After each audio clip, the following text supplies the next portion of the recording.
Asset-heavy businesses often find that their greatest financial threat is the calendar.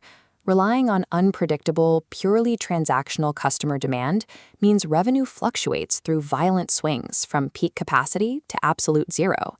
In a traditional cost-volume profit model, the math is rigid. You carry static fixed costs, like property leases and salaried staff, and every individual transaction must carry a high enough profit margin to slowly pay down that overhead. This creates a structural reliance on peak seasons. Operators are forced to maximize prices when demand is high, simply to survive the months when expensive equipment or facilities sit idle. Capacity monetization provides an alternative framework to stabilize this cycle. The objective shifts from maximizing the margin of a single sale to selling the guaranteed, ongoing utilization of the asset. In physical markets, the primary vehicle for this strategy is the subscription business model. Success in this model depends on a mechanism called two-part pricing. Part 1 is a lump sum membership fee. This revenue is designed to cover fixed operational costs and establish a baseline cash flow before the customer ever uses the service. Part 2 is a low per-use fee. This is calculated to cover only the marginal cost of a specific instance of usage, such as electricity or cleaning. We can model how this inversion works. By offering heavy users significant marginal discounts, an operator can actually increase their total net profit. Mastering this pricing structure allows a business to neutralize the traditional risks of idle capacity. Consider the economics of premium pet boarding. These facilities face high fixed costs from expensive real estate and permanent specialized staff. This chart displays their typical utilization. Demand reaches 100% during school holidays, shown in red, but flatlines to near zero during term time, shown in gray. To solve this variance, the business targets a specific demographic, frequent travelers who require 30 or more days of boarding annually.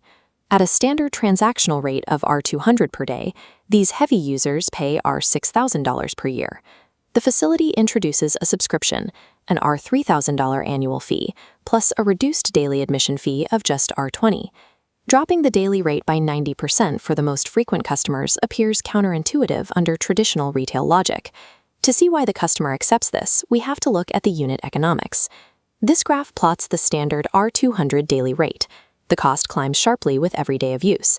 The subscription line starts higher because of the upfront fee, but the slope is much flatter due to the low daily cost. At 16.7 days, the two models equalize. Past day 17, the subscription yields a net discount.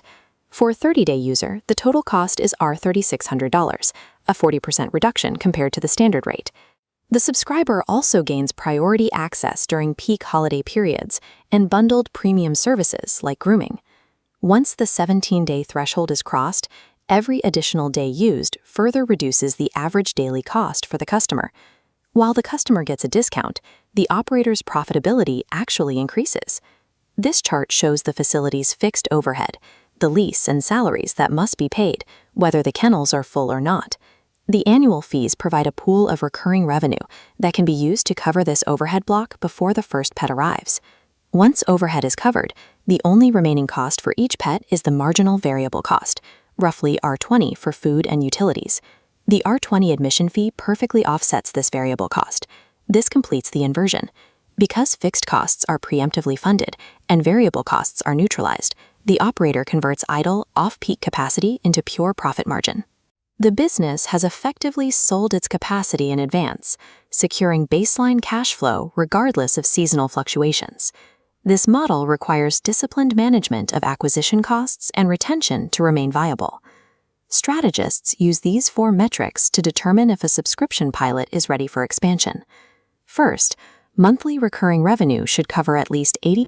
We can map different industries on a matrix of fixed cost dependency versus variable cost per use.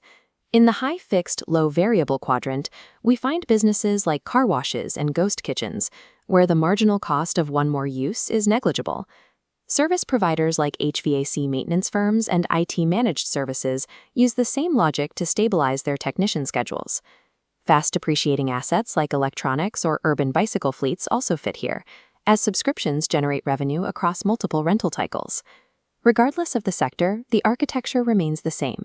Use recurring fees to fund the heavy capital expenditure.